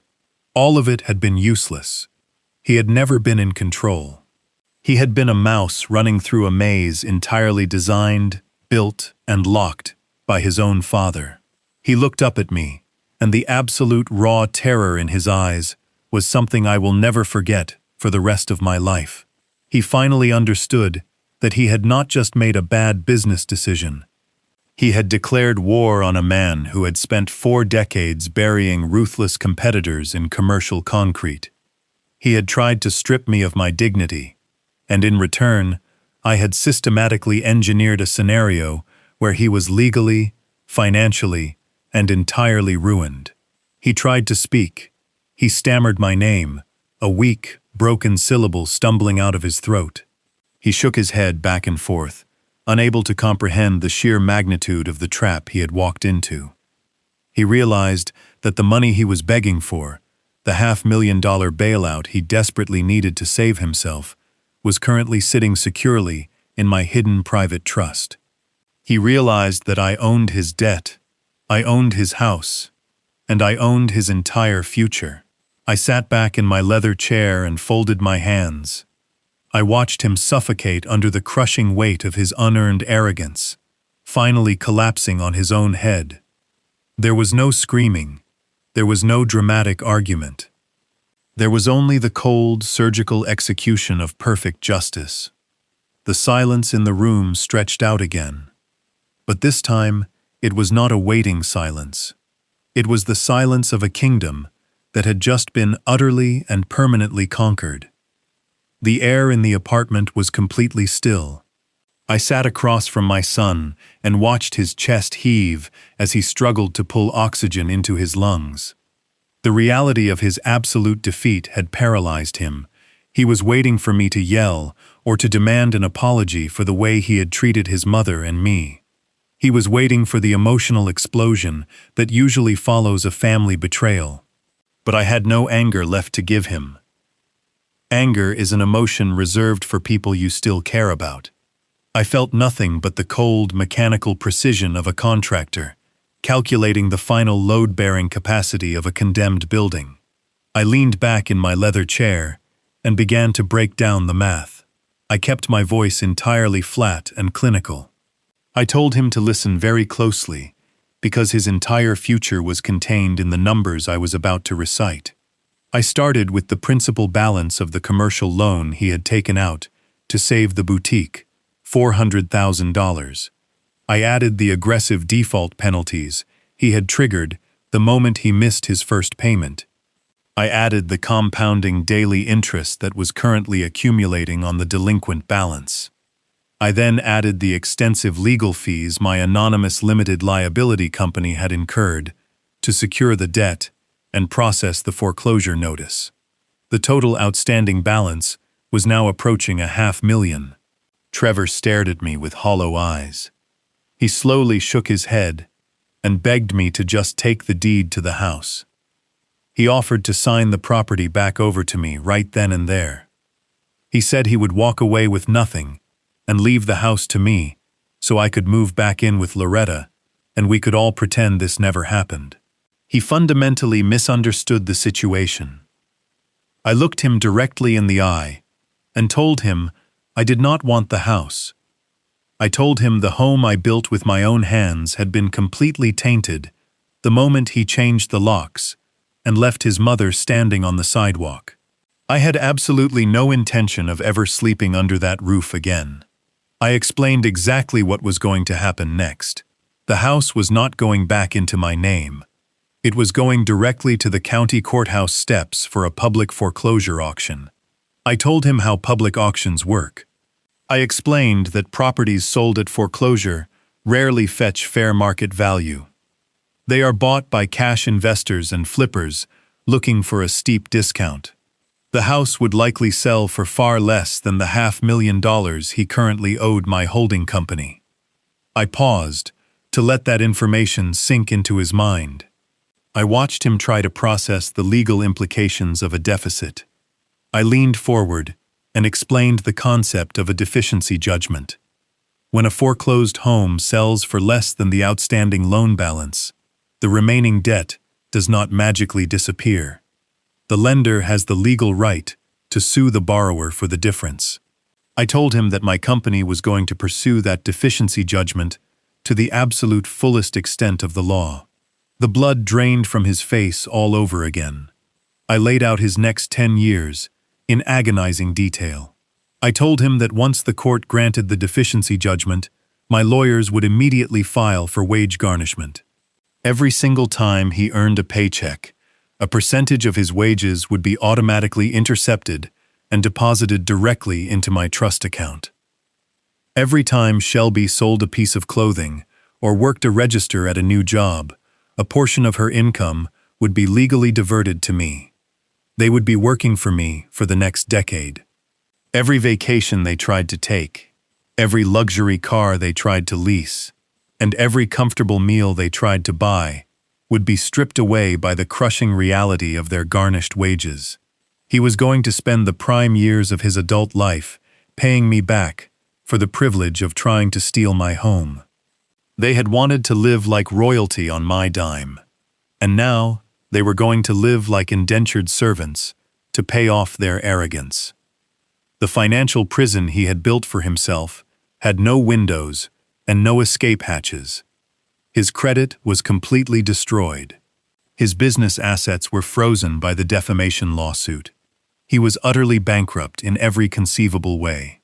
Trevor sat frozen in his chair. He looked like a man who had just been sentenced to life in a maximum security facility. He had no more lies to spin and no more fabricated stories to tell. The realization that he had permanently ruined his own life and his marriage was a heavy, suffocating blanket settling over his shoulders. He finally understood the true cost of disrespecting the man who gave him everything. I stood up from the dining table. I told him the meeting was officially over.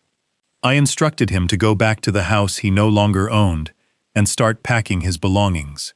The bank had already frozen his accounts, so he had no money to hire movers or rent a moving truck. He and Shelby were going to have to carry their possessions out the front door with their own bare hands. I told him he had 30 days before the county sheriff arrived to physically remove them from the premises. But without any cash to buy groceries or pay the utility bills, I knew they would not last a week in that empty house. I walked over to the front door and pulled it open. I did not look back at him. I simply pointed toward the hallway. I told my son to get out of my apartment and out of my life. I listened to the slow, heavy sound of his footsteps as he pushed his chair back and walked toward the exit. He crossed the threshold, dragging his feet like a condemned prisoner. He did not look up. He did not say a single word. I closed the heavy oak door behind him, listening to the mechanical click of the deadbolt locking into place. The silent adjustment was complete. 30 days passed with the slow, heavy certainty of a setting sun. The county courthouse steps were cold concrete bathed in the harsh morning light. I stood quietly near the back of the crowd, wearing a simple coat and a flat cap, blending in completely with the local investors and property flippers. My lawyer, Kessler, stood near the front, holding the official paperwork for my anonymous holding company. The auctioneer stepped up to the podium and read the address of the home I had built with my own hands. I felt a brief, passing ache in my chest, but it vanished almost instantly. A young couple standing near the front nervously raised their bidding paddle. The husband had calloused hands and wore a worn denim jacket. The wife was holding a small baby, wrapped in a thick blanket. They looked exactly like Loretta and me 40 years ago. Kessler had clear instructions from me. He let the bidding rise just high enough to cover the absolute minimum baseline of the debt, and then he stepped back and let the young couple win the auction. They hugged each other tightly, crying tears of absolute joy. My old house was going to be filled with life and love again. The poison my son had injected into those walls was officially being swept clean. Across town, the reality of that auction was crashing down on my son. The sheriff arrived at the property exactly 2 hours after the gavel fell. Trevor and Shelby had exhausted every single delay tactic. Their luxury cars had already been repossessed. The boutique had been shuttered and completely liquidated to pay off a fraction of their aggressive vendors. They stood on the front lawn, shivering in the autumn wind, surrounded by a pathetic pile of trash bags and cheap cardboard boxes. They had no money for professional movers. They had to watch as the deputies officially changed the locks, barring them forever from the fortress they had tried to steal. They dragged their few remaining belongings to a cramped 2-bedroom apartment on the industrial side of the city. The building sat next to an active train line, and the thin walls vibrated every time a freight car passed. Trevor was forced to take an entry-level sales job, working entirely on commission. Shelby had to take a job standing behind the register of a discount retail clothing store. It was the ultimate profound humiliation for a woman who had spent her entire adult life judging others for their lack of wealth. And the most beautiful part of their new miserable reality was the mathematical precision of the wage garnishment. My lawyers had successfully secured the deficiency judgment. Every 2 weeks, when Trevor and Shelby looked at their meager paychecks, they saw the brutal legal deductions. A massive percentage of their hard-earned minimum wage was automatically intercepted and deposited directly into my retirement trust. They were officially working to pay me back for the privilege of trying to ruin my life. They would spend the next 10 years climbing out of a financial grave they had dug with their own hands. I did not attend the eviction. I did not drive past their new miserable apartment to gloat. Gloating is for small men who need external validation. I had achieved absolute, total victory, and that required no audience. That evening I sat on the spacious balcony of our new luxury penthouse. The city spread out below as a vast, glittering ocean of amber and white lights. The air was cool and smelled of impending rain. Loretta walked out onto the balcony, carrying a small silver tray. She set it down on the glass table between our chairs. On the tray sat 2 heavy crystal glasses and a bottle of 20-year-old reserve bourbon I had been saving for a very long time. She sat down next to me, and I poured the dark amber liquid into the glasses. I handed one to the woman who had stood by my side through 4 decades of commercial contracting, grueling hours, and the ultimate betrayal of our only child. She looked at me, and her eyes were completely clear.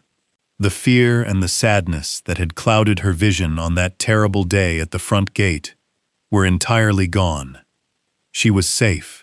We were secure. I raised my glass in the quiet evening air. I did not offer a grand toast. I did not mention Trevor, or the boutique, or the mechanic's lien.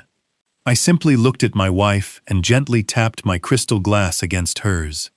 The soft ringing floated out over the city skyline. I took a slow, deliberate sip of the bourbon. It burned warmly all the way down, settling deep in my chest.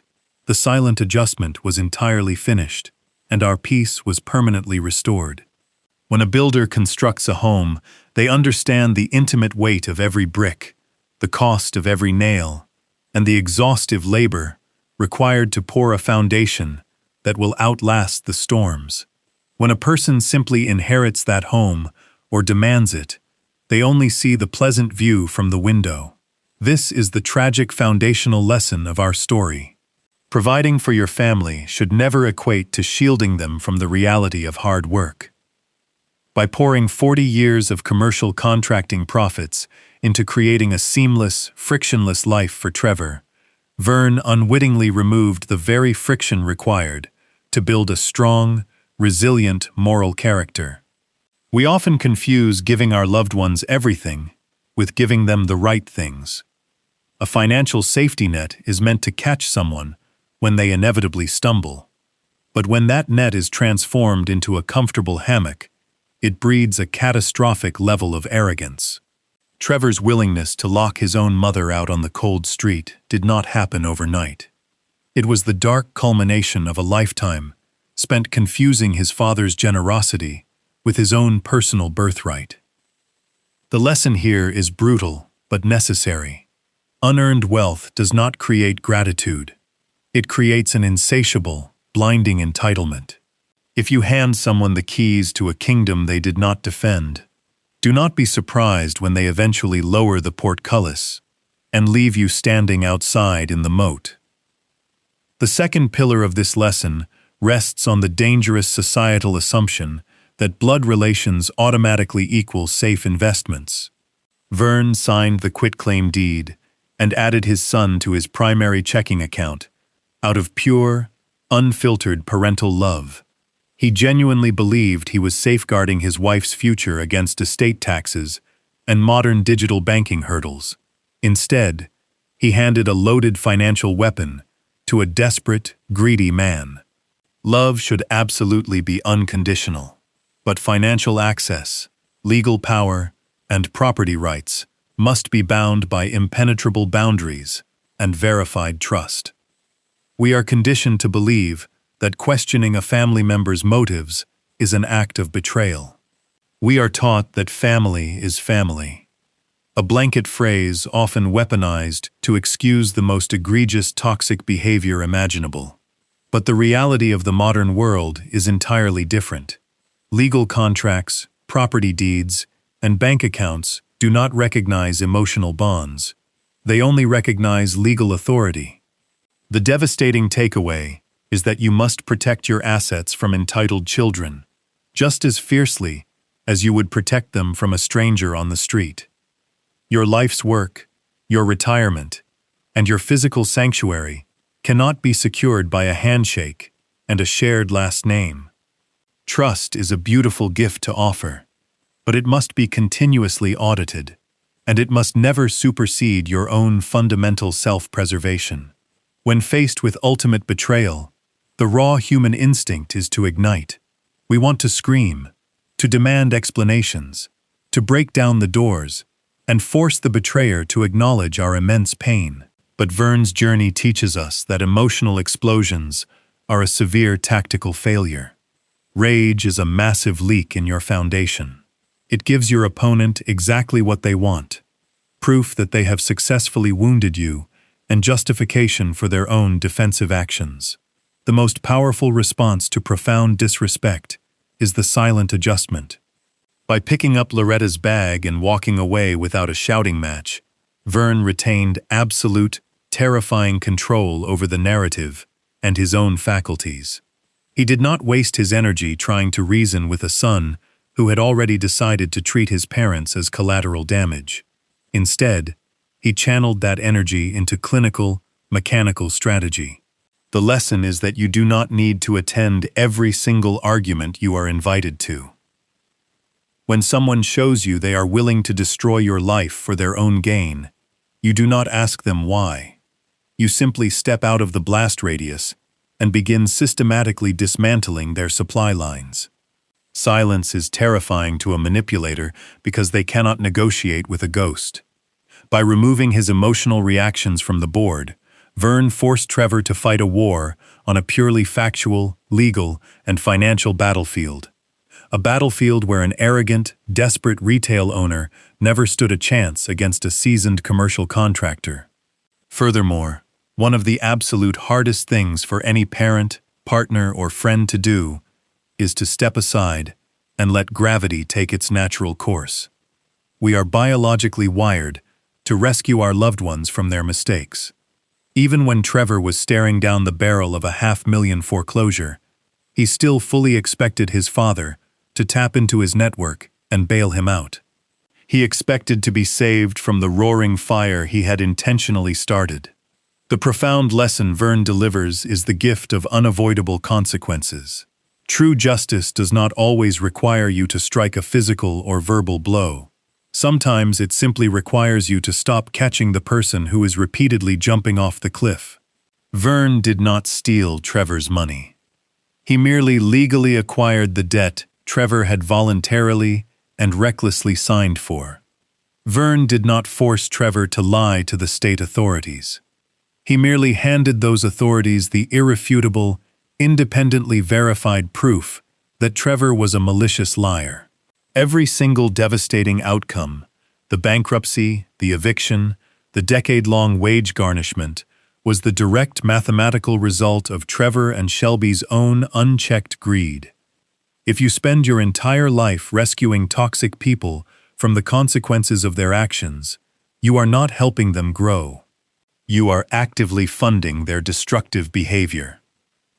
The only way to stop a predator is to step out of the way and let the jaws of their own trap snap shut on their hands. The final enduring lesson of this story is a radical, necessary redefinition of what constitutes a family. For decades, Vern and Loretta firmly believed their legacy was the 4-bedroom house they built and the son they raised inside it. But when the house was leveraged for corporate debt and the son became an active threat to their safety, they had to realize that their true sanctuary was simply each other. You are absolutely allowed to evict people from your life, regardless of their biological relation to you. You are not morally obligated to set yourself on fire just to keep your children warm, especially when they are the ones holding the gasoline and the matches. A home is not made of lumber, concrete, or custom oak dining tables. A home is the mutual respect, the shared peace, and the unshakable loyalty between two people who refuse to be broken by the world.